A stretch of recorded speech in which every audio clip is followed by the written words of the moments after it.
Yeah, kid. Welcome everybody back to another episode of the Handsome Homebuyer podcast. I'm your host, Charles, AKA the Handsome Homebuyer, AKA Captain Permit, AKA El Judío Maravilloso.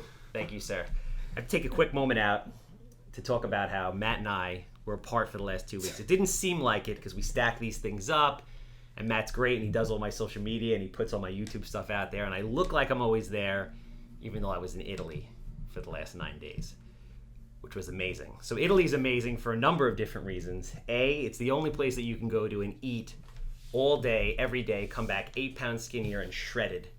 Under this shirt, which looks a little big right now, I look like Matt, which is like Michelangelo's David with a bigger dick.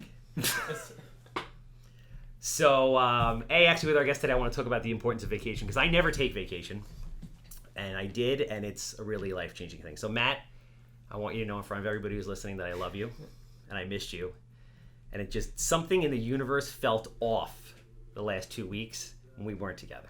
I love you too, man. Thank you. That was beautiful. You know who else I love? Captain Permit. 516-513-8838. If you need plans, if you need permits, we got the handsome Mike Arado running the show up front, taking calls, making it happen. We have more resources than anybody on the permit front. If you need plans, permits, you're buying a house, thinking about buying a house, if you're a realtor, mortgage person, lawyer, contractor, other architect who can't get your plans done, give us a call, 516-513-8838.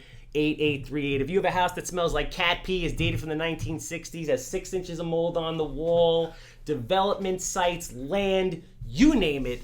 If it's real estate related, I'm easy. I want to buy it. 516-777-SOLD. All right, a lot going on in the handsome front. I'm going to shamelessly plug myself, sir. I hope you don't mind. No, of course. And then we're going to bring you in because you are the talent and the man of the hour. So a lot of things going on in the world of handsome. I'm about to let the cat out of the bag, people.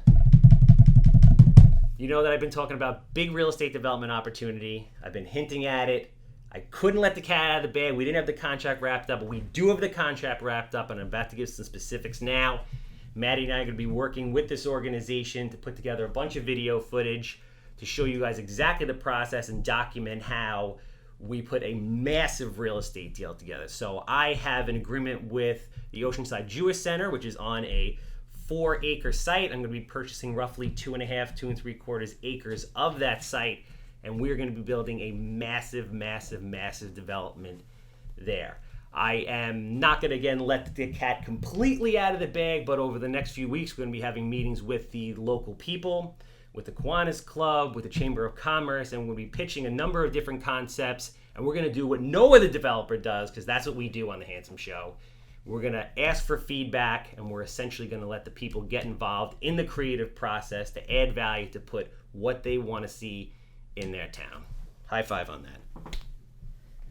All right, today's guest, when you're talking about value, when you're talking about sexy on a number of different levels, today's guest is that guy. 25 years old. He's Jewish, which again ups the sexy meter, right?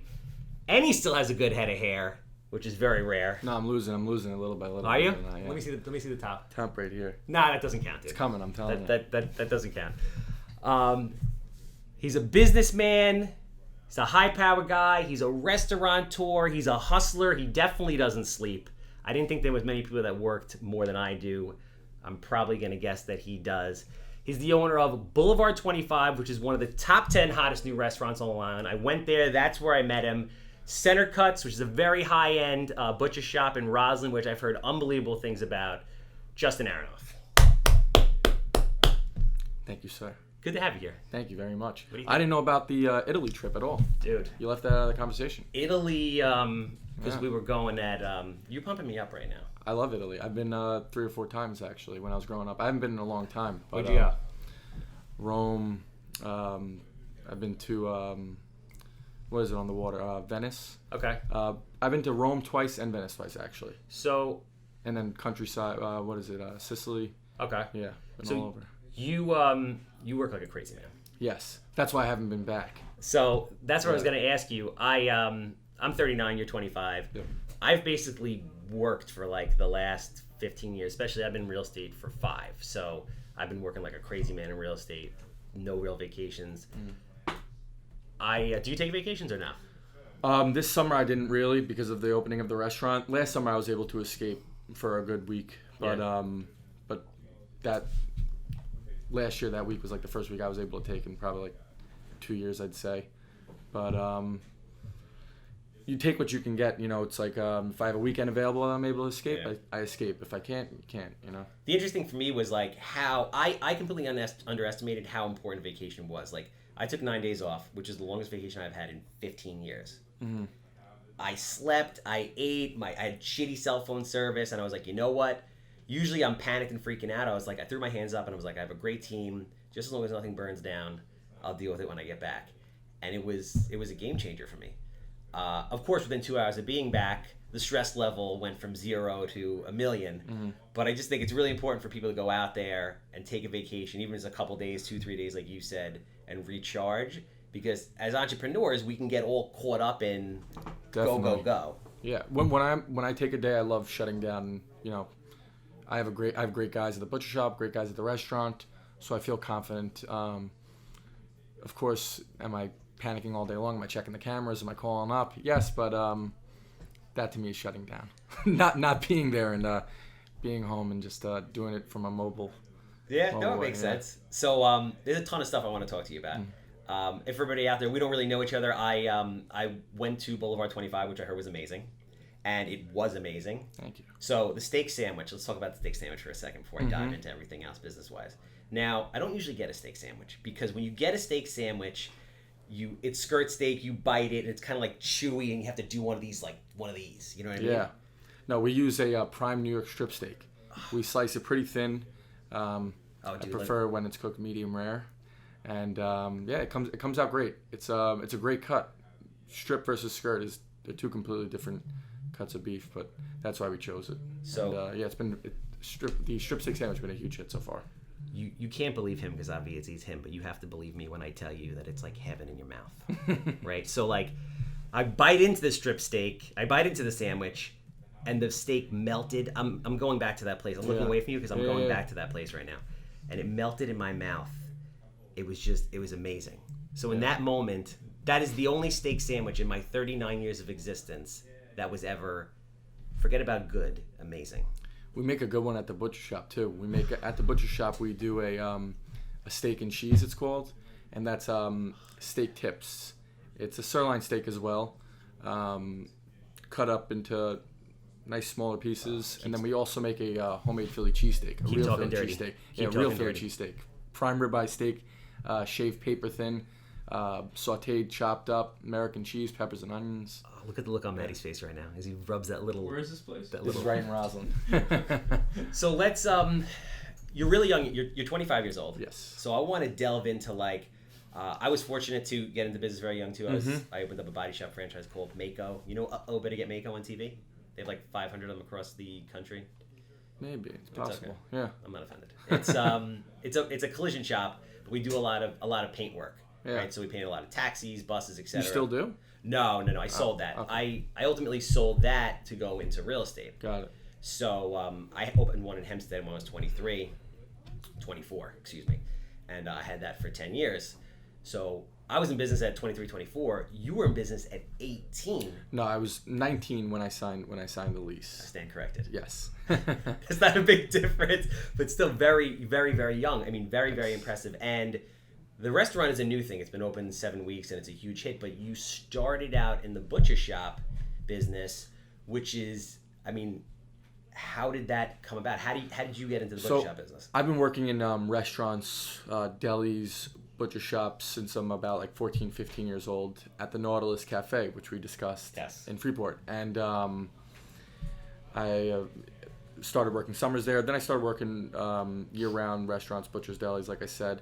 And I was working when I was 18. When I was 18 years old, I was working at the Meat House in Roslyn, which was a franchise butcher shop. And it was, I'd say, it was a year and a half into business, and the place needed help. It was, it took a bit. There were a couple of different things that went wrong with the place, but there were some things that were great about it. And I was able to build up clientele. People knew me from working the counter, all I knew was cutting steaks and selling them. Really, I didn't know the back end of the business. I didn't know the management side. I didn't know about profitability. But the owner closed the store, and I'd say I was set. I had a partner at the time, and we were set on opening up our own business. We were thinking about taking the same space we were in, which was on Northern Boulevard, cutting it in half because it was a huge space. Then 2 weeks later, because there was a need in the town for the butcher shop, but there was a competitor down the block right on Willis Avenue, and 2 weeks later we find out that the competitor goes out of business or closed down. I don't know what the story was. They've been there for a long time. They were there for like 8 years plus. Yeah. They closed down. What my theory was that the meat house opened up, took a chunk of their business. The meat house had issues amongst themselves. The franchise wound up going out of business itself, the meat house franchise. Wow. So there's a lot of different variables, but it was a crazy coincidence that 2 weeks after the place I was working at closes, that the competition closes. So you're like, it's go time. It wasn't even me. It was my dad. My dad was Wow. like, my dad was like, you gotta go. Because me and my dad always talked about doing something in the future. I always wanted to do something food related, and he was like, you gotta do it. And the pieces were all there. This space on Willis Avenue was a fraction of the space that I worked at, so it was perfect. The space I worked at was about 3,200 square feet. Willis Avenue was only 1,600 square feet. Yeah. Perfect size. It was everything that we needed. The meat house, we had trouble filling up the entire. It was a big space, and now in the primetime space, it was called primetime. Okay. It had the perfect setup.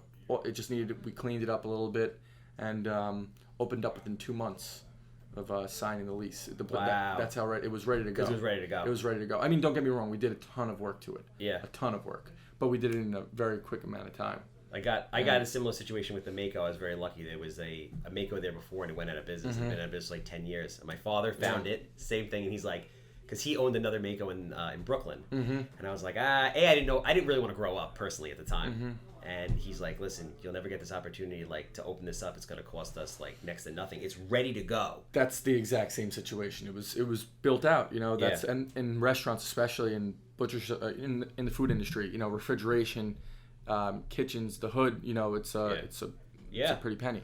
So there's a bunch of things that I want to ask you as you go through that story. So where did you grow up? I grew up in Belmore, and then I moved to Roslyn halfway through. Kennedy Belmore, right? I went to JFK and right. Freshman year, and then I finished up in Roslyn High School. So obviously you're very hardworking. I'm kind of curious to know where that comes from. I got a little inkling of it based on you telling me how the story came about, but kids on Long Island specifically, right, especially in affluent areas, which Wantagh, Merrick, Belmore, Roslyn, etc., are typically don't have that kind of hustle. They're not out there hustling at 14 years old, working in restaurants, butcher shops, all hours of the day. I was working in the restaurants and butcher shops because I didn't go to camp. I needed something to do on the week. I needed something. That was my mom didn't like. I would hang around at the schoolyard with all my buddies every weekend. We'd cause trouble, and it got to a point where they're like, "You're not doing this anymore. You're going out and getting a job." And don't get me wrong, I still hung out with my buddies every weekend once I would get off my shift. But I started working at the Nautilus, and I loved it. I started bussing tables. He allowed me to, I experienced everything. He allowed me to be a host. I saw a couple different sides of it, but I loved working in the restaurant. And even when I moved to Roslyn, my mom would drive me back to Freeport to work at that restaurant, even though I had a couple jobs on the North Shore as well, because I loved that restaurant. But you didn't have a car. You were like a kid. Yeah, I was 14 or 15, I want to say, when I started working at the Nautilus. Where do you think your work ethic comes from? I didn't work. I worked full time when I was 18, like 40 hours a week. But once I signed that lease at the butcher shop, that's when it just turned on, and it was like do or die. I didn't know anything about the business. I knew everything about cutting steaks and selling it over the counter, but like I said before, I didn't know anything about making money or management. So that's when it turned up, and it was like, okay, so do or die. Talk to me about that process. A couple things. I'm gonna rapid fire at you. Talk to me about the feeling, the emotion you had, where it's like, there's a lot of people want to do great things, right? But they get to the point where they have the opportunity, but they don't take it.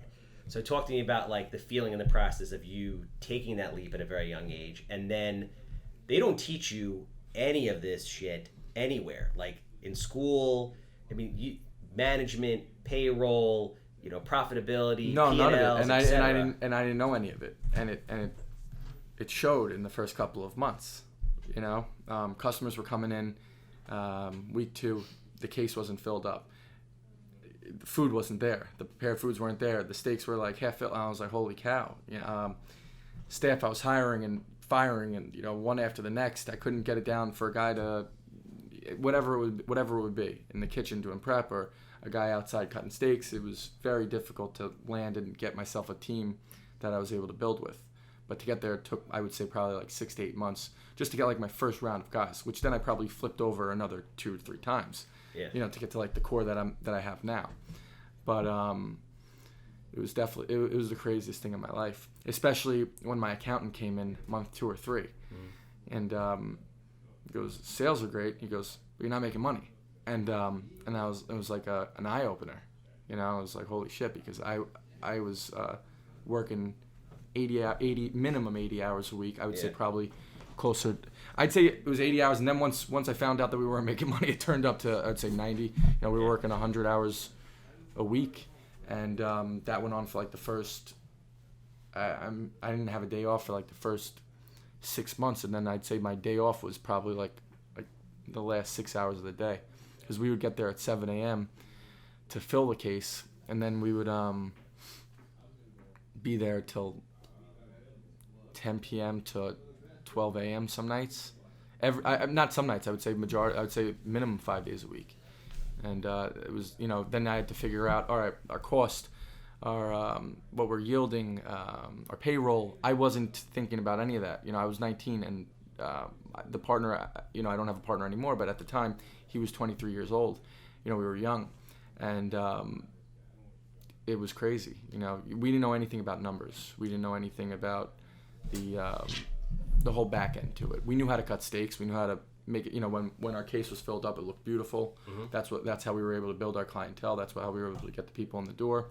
Because once we got the groove of getting getting ourselves established, the case was filled up. The store looked beautiful. It was clean, but we didn't know the back end to it, and that's when I had to start digging through invoice. Which I should have been doing day one, but who was there to tell me that this is what you do? Exactly. My dad told me to go into business, but my dad, he didn't. He told us he doesn't know the business. He just goes, listen, there's a niche. You need to go do it. He could see the opportunity. Yeah, he saw the opportunity. But the mechanics he never showed. are a different story. He never showed up once. To get. And he would never in his life. That's just who. But that's a valuable thing. My father did the same kind of thing. He's like, I'm in this business, but he never showed up. He was running his own business. My dad has. He's on Wall Street. He's working. He works day and night every single. He's a hard worker. So obviously that's where like the work ethic comes from. Like people. Yeah, my dad. You are who you. My dad is a very hard worker. He was backed into business at a very young age. He was a hustler. He dabbled with real estate. He was a. Talk to me about that process, because it's like, it's a classic case of somebody is really good at being a plumber, a butcher, a whatever. Like whatever the actual business is, they're great at that. But running a business and being a businessman is a very, very different story. Yes, because of all the expenses that come with it, the overhead, the payroll, it's a totally different food skill cost. set. There's a lot of different angles to it. You can't just sell a steak and expect to make money. You know what I'm saying? Where in certain trades where you're going in, you're doing a job, you're getting paid by the hour. Mm-hmm. You're going to make money. That's your time. You go in. When I have any sort of trade come into my business, I need to fix a leak or whatever it may be. If it's, I'm just putting a number out there. If it's $200 for the hour, whether he has a boss or if it's just himself, it's $200 going to, and don't get me wrong, I know that they have expenses as well, but but then I'll get charged for the parts and labor. When I'm selling a steak over the counter, I can't say, here's a steak at $22 a pound. Oh, and also I need to charge you for the parts and of people don't realize, and I can't charge you for the guy cutting the steak for the 10 minutes. So it's all those things are built into it. Your utilities, everything. You're running grinders all day. You're running the kitchen all day long. You're running bandsaws and it's a ton of refrigeration. what people don't really realize is you're not paying for the product itself. Like, I'll make up numbers. If you sell a steak for $5 and the steak costs you $1, people are like, that's 500% profit. That's crazy. It's like, yo, you're not paying for the steak. You're paying for the lights. You're paying for the Correct. insurance. You're paying for the taxes. You're paying for all my Correct. employees. You're paying for the shit that goes horribly wrong, which happens to everybody. Yep. But the great thing about you that a lot of people don't understand and don't do is that no business is ever perfect at the beginning. Mm-hmm. It's always a shit show. But you have to take the leap and do it, or nothing will ever happen. When I started really digging into the numbers, I realized that there were some items that I was buying and selling for the same exact price. Yeah, people churn dollars. For example, skirt steak, and everybody knows that skirt steak is very expensive now. It used to be one of the cheapest cuts of beef. Now it's one of the most expensive cuts of beef. Why is that? The demand. But there's a huge demand on it, but there's also a huge amount of waste on it, and that's what I'm getting at, So I would get the skirt steak for whatever price it would be, and I never really did the yield test to see what does it actually cost me, because once you trim it down. Yeah, because it would come this big and then it would shrink to this big after I would clean it up, and it was like, So whatever I thought I was buying it for, it goes down significantly. And I wasn't doing yield tests in the beginning, which I do every single day now, and I have my systems in place. But, in the beginning, I didn't have the time to. When I first opened up, it was kind of just cut steaks and go. It was very busy from the first day. It was honestly unbelievable how it became that busy. But from the first day that we opened up, it was jammed, and it didn't stop. And we opened up in April. Going right into May, mid-April, going into May. And then it's summer, it's barbecues, it's this. So we went right into the season. It was the perfect time. That's awesome. And but it was insanity because you didn't get there was no time to catch your breath. It was just go, go, go. And you were essentially learning and teaching yourself on the fly. 100%. You had to learn everything about everything we've been discussed: the labor, the yield, the overhead. Insurance, it was my first time ever dealing with insurance companies. My first time dealing with credit card processing companies. I don't know what my rate is I didn't know what my rate was supposed to be. Yeah. I didn't know what my insurance was supposed to be. I didn't know what my payroll was supposed to be. I didn't know about payroll taxes. I didn't know about, I didn't know about any of that. And now when I open my restaurant, I was able to have everything in place. I know my numbers. I know what it should be. If a company's coming to me and I see this is up 2 points, they say, hey, no, you're up 2 points. Either bring it down 2 points or, I'll use someone else.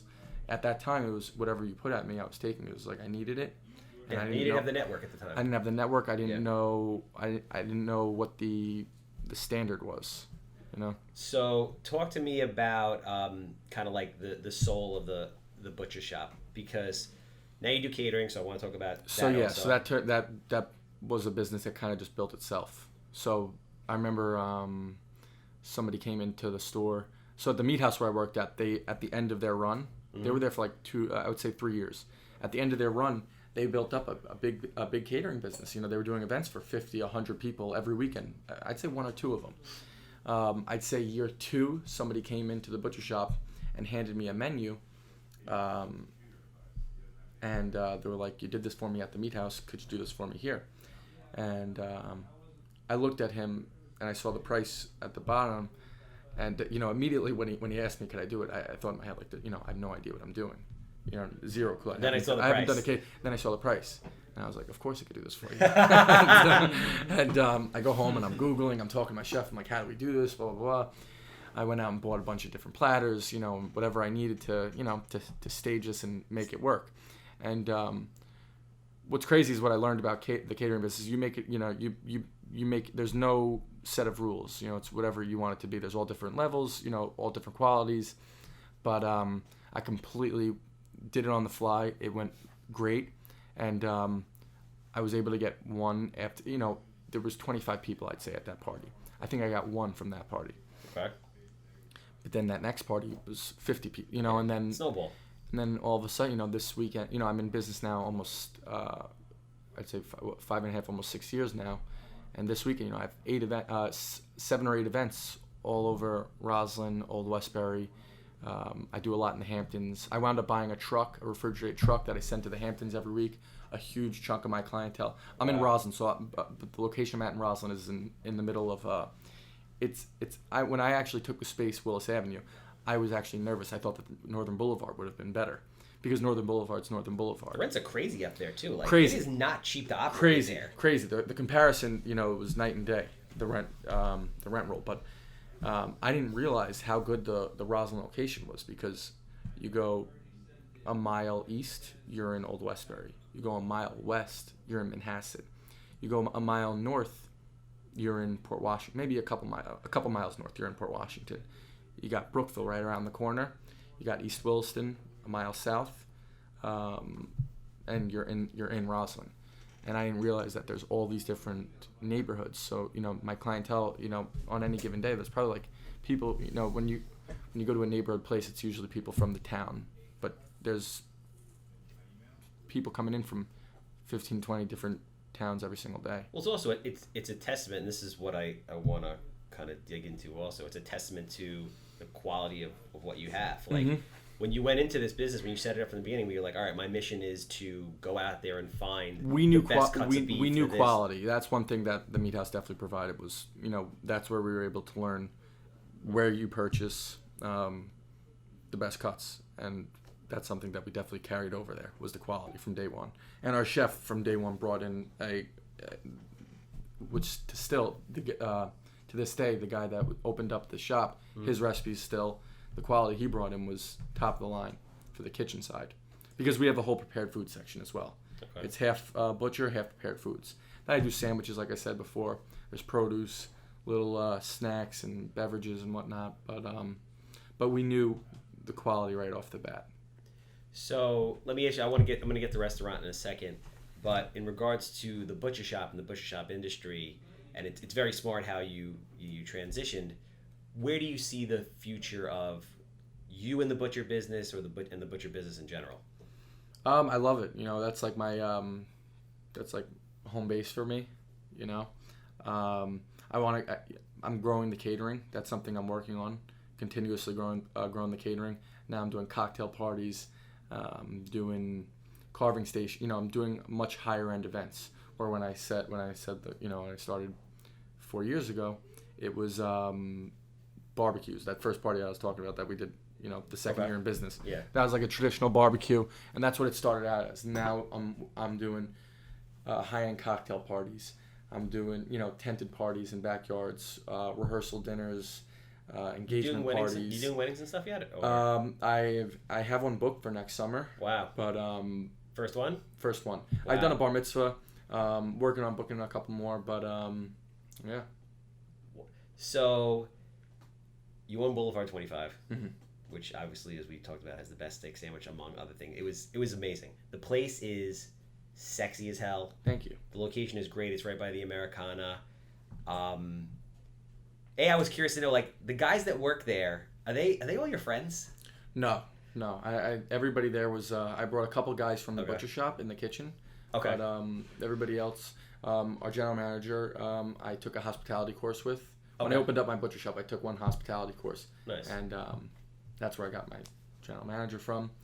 And everybody else, brand new. So the cool thing is, like, as an outside person not knowing anything, when you're sitting there, and I was like, it feels like these people are like his friends. Like, you have, in a good way, you have, like, the feeling that you get when you're in there with the level of service, with the people, how they interact, etc. It's a very, like, warm, homey feeling.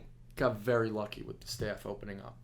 Everybody is on the same page. They're great guys. I got very lucky with that, which is, I think, my first time opening a restaurant. But like I said, with the butcher shop, I was running through staff. And don't get me wrong, I've had to weed out, I've gone through plenty, but a fraction of what I did at the butcher shop.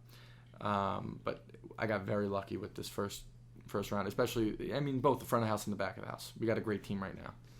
It's also a testament to, like, who you are as a person, how you manage, because obviously your staff is a reflection of who you are. Well, yeah, we want a certain standard. We want people smiling all day long. We don't take no as an answer. The customer's always right, and you have to be able to bite the bullet and suck it up. People can get, and that's the hospitality business, though. But everybody that we have, especially in the front, is top notch. So another thing I want to tell everybody about is, so I think everybody remembers Houston's at the mall. Yes. Houston's went out of business, and it was scarring for me because they had the spinach dip. And you can only go to that other restaurant they have in the city that has the spinach dip. And then we went, and then I heard, that's the reason why I first came there, because my buddy Darren's like, yo, they have the spinach dip. I'm like, what do you mean? What spinach dip? The spinach dip. You mean like the Houston spinach dip? Yes. And the spinach dip. So anybody who's out there who knows what I'm saying, who's pissed off that Houston's got their rent raised, the spinach dip is alive and well at Boulevard 25. That's exactly why I did it, because I was the biggest... You were that guy! And I still am the biggest Hillstone fan in the world, which is the one in the city, yeah. which is from the Houston is a part of the Hillstone group. But I used to go there all the time, and that spinach dip is the best. And I said I want to put it on the menu, but I wanted to make sure we do it right, because you go into a million places, and, you know, it has like that puppy feeling. Yeah. You know, I wanted it to, you know, if I'm going to put a spinach dip on a restaurant in Northern Boulevard, it has to be the tip of the top. So talk to me about where the concept of the restaurant came in, finding the location, designing it, just everything involved in now starting a new business while running a relatively new business that you're already working 80 hours a week on. Actually, back to my dad again. My dad was driving down Northern Boulevard, and I get a phone call from him. He goes, Nick and Pedros just closed their doors. This guy. I love him. He's hysterical. So he goes, Nick and Pedros just closed their doors. He saw the sign being ripped off. And Nick and Pedros, you know, Northern Boulevard, Miracle Mile, you know, great location. What's great about it, though, is it's a 1,600 square feet again, which is manageable. You know, it's not too big. Our restaurant now is about 65 seats. I could see everything going on at the same time. Yeah. There's nothing really going on behind me. I'm able to manage it, you know, at the same time. But yeah, he called me up and he's like, Nick and Pedros is closed down. You got to get this. Had you been talking about opening a restaurant? Yep, 100%. I was looking for locations left and right. I was going every day for meetings with brokers, and I didn't really find anything I liked. And this was perfect. It really was perfect. What was going to be the concept? So explain to everybody out there what the soul of the restaurant is. I had a couple of different ideas. I wanted to open up a burger place. I wanted to open up an American restaurant. I didn't have anything set in stone. But then when I found this location, I said, what does this location need? And that's when I built the concept. Because, you know, it's Restaurant Row over there. There's you got tons of steakhouses. You know, what would I love to do in a perfect world? 2-inch porterhouses, you know, tomahawk steaks, but you have that all over Northern Boulevard. You know, that's already. But do you have it good all over Northern Boulevard? Like, do you have? Yeah, there's great places. You got Peter Luger down the block. You got Bryan and Cooper. You got Rothman's. Yeah. You got the best. I like Hendrix. Hendrix is down the block as well. Yeah. But you got the best of the best over there. Smart. You got El Molino. You got great restaurants right on Northern. Yeah. So I thought that this simple American restaurant would be perfect. You know, shrimp cocktail, spinach artichoke dip, filet mignon, swordfish, crab cake, just simple, clean. Steak sandwich. Yeah, steak sandwich. Just quality food. And what about the design, the ambiance? Design, I brought in a designer, Karen Designs is the name of the company, and she's unbelievable. She did such a good job. It's different. Because she worked with exactly what, she would ask me, what do you want this to be? I was like, it's in your hands. I have the worst eye in the world when it comes to that stuff. So did you give her, you kind of gave her, I told her what I want the restaurant to be, what type of food. I didn't really give her, I had no idea what I want, She ran with the concept. She ran with the concept. I had no clue. I still have, if I were to do, when I do another one, I would have no clue, again, what color to start with. That's not my thing. But Karen is unbelievable. How did you find her? She's good friends with my mom. Wow. She helped out tremendously. So you're like, listen, this is... Yeah, she did a great job. Every single day, I'm passing out cards because customers are asking for it all day long. Yeah, it's very different. I mean, the size is perfect. It's quaint. It's big enough, but not too big. And I don't know anything about the restaurant business, but is there a happy medium as far as size goes? Because in certain businesses, you think bigger isn't always better, or bigger isn't always more profitable. Sometimes bigger isn't. Is there an ideal kind of size? It has to be bigger than X, but... No, it's to each his own. It's what you're looking to shoot for. With a bigger restaurant comes more seats that you have to fill. With a bigger kitchen that you have to staff.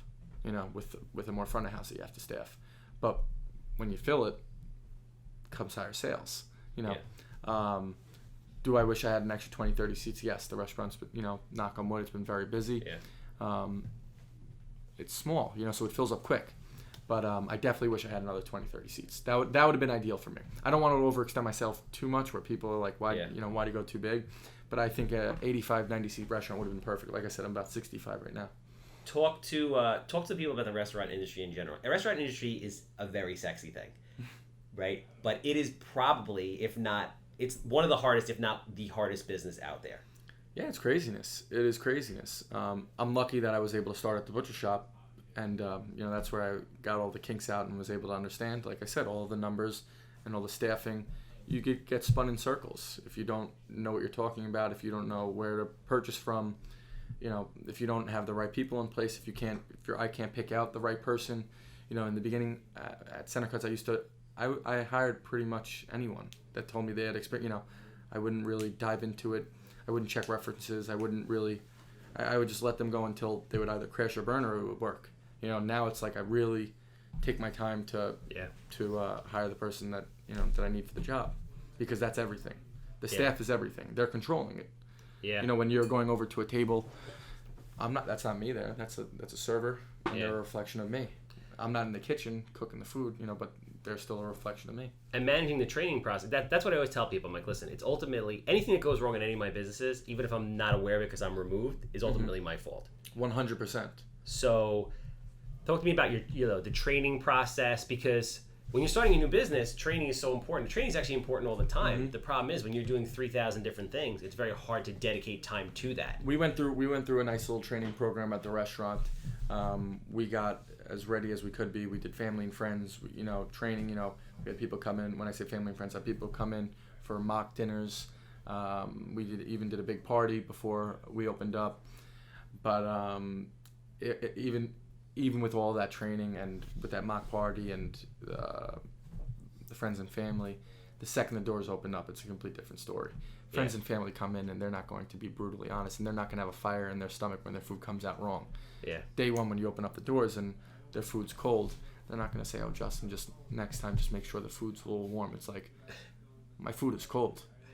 And they'll look at you, like, dude, my food is cold. What are you doing about this? People are nuts. Yeah. Like in restaurants, people are nuts. People are nuts in general. Yeah. But people get nuts. And the unfortunate reality of life is God himself couldn't make 100% of the people happy. Mm-hmm. There's always that, percentage of asshole. I do understand it, in regards to being disrespectful, that, obviously that's something I would never do. But don't get me wrong, when I'm at a restaurant and my food comes out wrong, or there's something that I hate that's on the plate that I asked them not to put on the plate, I'm annoyed.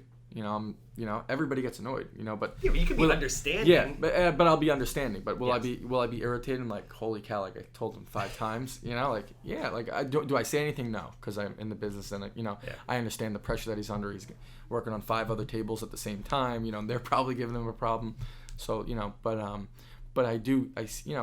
But people definitely can take it up a notch. And they can. But you know what it is? In business, it's all a process. It's like when you open up. That's the hospitality business, so that's what you signed up for. I think it's all business, really. It's like you open up any business. Like we got into the permit business, and I knew, I'm like, listen, we need the permit business because I opened up my permit business because I needed the service. I was having such bad service with architects and expediters for my own projects, couldn't get my own projects done. Mm-hmm. So we opened up that. And I said to myself, I'm like, it's going to take a year. We're going to mess up and have issues, but it's going to be a process to get there. Nobody comes out of the gate a rock star. Mm-hmm. They could love it. People love the food, but how you're performing better today than you were 100%, the first day that you opened 100%. The restaurant. It took a couple, there were definitely kinks. I mean, I'll be honest, it went 10 times better than I expected. Nice. It was great, But don't again, I think it's because it was a manageable restaurant. If I had another 20, 30 seats day one, it might have been different. It would have been a nightmare. Just pandemonium. But like I said, I probably have 18 tables. You were there, I was going table to table. Yeah. I'd visit the table 2 to 3 times. I didn't want to annoy them. Yeah. But also people were welcoming me. They still, they always will. I'm the owner, checking on them. They love, I love making conversation with customers. I love seeing where they're coming from. I like seeing where my customers, especially my new customers are coming from now that I just opened this restaurant. Yeah. People are driving from all over, which is great. So I loved just seeing that. But People will drive from everywhere for good food. yeah, 100%, which is different than the butcher shop, because in the butcher business, everybody has like a town butcher. That's what I meant before, why the location is great, Yeah. because everybody in, like I said, I grew up in Belmore. You have the place that you go in town, and that's it. You don't go to another town for your, at least, when I was younger, that's where, in Belmore, that was the case. Yeah. But over here, we're in the middle of like 5 different towns. It's not a huge market, butcher shops in the North Shore. In the South Shore, you have one like every, there's a pork store everywhere. We mean huge market, meaning you don't have a lot of competition on the North Shore? Or... There's not a ton of butcher shops. Okay. There's not a ton of butcher shops, yeah. So there's a huge demand, but not yeah. In the South Shore, on Merrick Road, there was a ton of butcher shops, Yeah. But in Roslyn, there's not many. There's very few. And same with Manhasset. Brookville doesn't even have a town, but Old Westbury doesn't really have a village, town or village as well.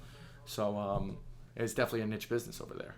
Talk to me about. It's also a very different day and age. Like when you were growing up, when I was growing up, social media wasn't a thing. Like your parents would go to the butcher store or whatever. Now, news, whether that's good news or bad news, can travel in an instant, 100%. in a click. So from a marketing standpoint, how do you run your business? Meaning, like, how do you deal with marketing? Do you do heavy duty social media? Yeah, I do heavy duty social media. I have someone who handles my accounts for the butcher shop and the restaurant. She does a great job. Oh, that's not you? No. Company. This girl Gabby. She runs Eating Long Island, which has like a huge following. Wait a minute, is that the food critic girl who goes around, like her logo is black with the white lettering? Yes. And she goes and eats at these crazy places? Yes. She does social media? Yes, she has her own business. She does a great job of it. So she comes in, takes pictures. Wow. And, I didn't know she did that. Yeah, so she does a great job, because that's not my thing. It's to, It's at Eating Long Island. Yes. Dude, I look at that thing all the time. Yeah. But she does a great job. And it takes, it's for me, it's great. I don't have to worry about that part of it. But I definitely do. I'll do like for the restaurant, I have not done marketing yet. It's been all organic. I'm starting to. The dinner's been busy every single night, but I just opened up for lunch, so I'm working on. When I opened up 7 weeks ago, people were knocking on the door every day for lunch, but I didn't open up for lunch yet because I wanted to wait until dinner was perfect to open up lunch. Yeah. So people were knocking on the door every day for lunch, and I told them we weren't open. So people were getting turned away. And now that I'm opened, now I'm trying to market it to bring them back in and let them know that, okay, now we're open for lunch. So I'm working on marketing now for that, and I'm doing, I do a lot. The butcher shop helps me in a tremendous way. I have an email list of 4,000 or 5,000 emails at the butcher shop. I see over 1,000 people a week at the butcher shop that come into the store. On a weekend like Labor Day weekend, I'll see upwards of 2,000 people. I have a sign in the store. Almost everybody's looking at when you open up the front door, for the restaurant. Plus, you're essentially selling the meat from the butcher shop to the restaurant, correct. Which is you're your own supplier. You can handle the quality. You can control the quality. You control when it's delivered. I mean, it's very smart. Yeah, either I'll take it from the butcher shop, or I just use the same purveyors that I get from the butcher shop to deliver directly to the restaurant. It's all the same meat coming from the same spot. So I have 2 more questions for you. One, talk to me about your future, the future of you as an entrepreneur, restaurant business, possible new locations. So, like I told you before, I purchased a property in Port Washington about 1.5 years ago, 2 years ago, I'd say. It was a restaurant for 75 years called Bill's Harbor Inn. Okay. It was in, it's right on the... it's a great area up there, man. It's a great area. It's right in Port Washington, on the water. It's a waterfront property. I'm hopefully, I knocked down the building, so it's just land right now. But it'll be a long time, but that's definitely what I would love to do next. Nice. So you want to develop that, build into another restaurant. Yep. Actually, this brings up another question. As far as control goes, so now that, like, if you're working in the butcher shop all day, you can go and work the restaurant at night, sleep 4 hours. But if you start doing lunch, now you really have to rely on people to run your businesses. Yes. So I have great management at the butcher shop now. I have a guy who's owned restaurants for 20, 30 years. He's been in the business. He knows it like the back of his hand. He's managing the butcher shop, and he keeps me, at peace. Don't get me wrong. Do me and him meet almost? Am I there, checking the number? Going through, in the office every day, going through the back end, making sure everything's on par, 100%. But do I have to be there selling steaks and cutting steaks over the counter? No. I haven't done that in a while. That's awesome. But very smart though, and a hard thing for a lot of people to do, to implement standard operating procedure and then trust somebody. Yes, you have to delegate. Otherwise, I'll be cutting steaks till I'm 50. Yeah. You know, but I got great butchers behind the counter. I got great guys in the kitchen there, so it's been running. You know, I'm not there a fraction of the time that I spent there when I was opening it up. How many hours a day? Are you there every day for the most part? Yes, but I'm really, you know, some days it'll be only for an hour, just sitting down on the computer downstairs and going through, you know, or just going through with my manager what needs to get done, what's getting done, you know. Will I spend a majority of, will I be on the phone throughout the day? Yes, you know, worrying about what's going on and checking and just following up. But this frees up time for you to go out and get into other things and invest in other things, 100%. Which is the hardest part. Like, people get stuck in that, like, manager role. And then you're stuck there forever, which plenty of people do, which is not, you know, there's nothing wrong with that. It's all what everybody, you know, what their desire is. Some people want to do that. Some people want to have their own place for the rest, you know, for their whole life, which is a very respectful, you know, I mean, majority of this world, you know. Yeah. And that's great. You know, I think it's great that, you know, you're still your own boss. You know, but what I want is, you know, I want to have multiple locations, as many as I can, and you need the freedom to do that. Yeah. Talk to me about your staffing process. Like, obviously, you have to find really capable people to run these operations that you trust.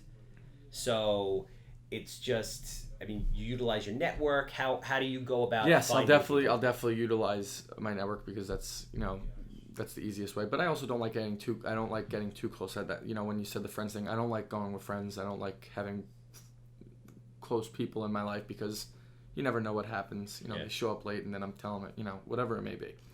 But I definitely use references, people in there. I'll put a word out and say, hey, I need this. Hopefully I'll get something. I go with Indeed a lot. I go with Craigslist. And then for my higher up positions, I use staffing agencies, which cost a little bit of money. But yeah. Very smart. Very smart. Staffing agencies are great because they insure it, you know, so they'll send you tip at the top, and they'll replace, you know, but you pay for that. What there's somebody out there, man, woman, who's 18, 20, 40, 60, 80 years old, who wants to start a business. What do you say to them? What's your advice to them? To work it as much as you can before diving into it, I'd say. That's the only thing that I wish I had, you know, opening up the butcher shop, because like I said, then I dove into hell opening up because I didn't know everything. But I would work it as much as I can, and I would do as much research as you possibly can. But that's all you can do. But once the doors open up, it's a complete different ball game. You could work it as much as you want, and you could do it as much. But once the doors open up, every business is different. Every location is different. I mean, franchises are able to like copy and paste it and make it perfect every time. But when you're opening up your own small business, it's every single place is different than the next. So you just have to build your own rhythm, build your own systems, and make it work. No, that's awesome. And listen, you got to prepare. You got to be smart. But there comes a certain time where you just got to grab your balls and jump. 100%. That's what I'm saying. Like I would work it. You know, I'm not saying I would work it for 10 years.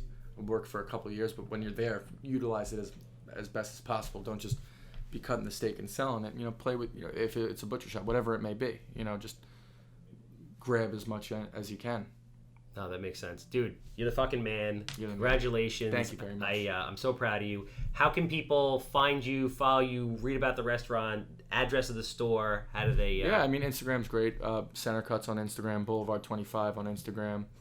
What are the locations, addresses, so people know? Roslyn, Center Cuts is in Roslyn, right on Willis Avenue, 382 Willis Avenue in Roslyn. And Boulevard 25 is right on Northern Boulevard in Manhasset, 1496 Northern Boulevard.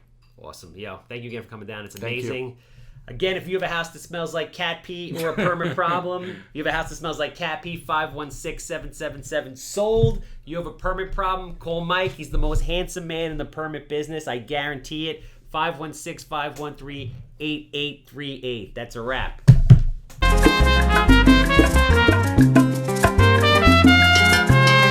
Orgulloso estoy de mi herencia judía. Benjamín le ben Shlomo, cuando me llaman a la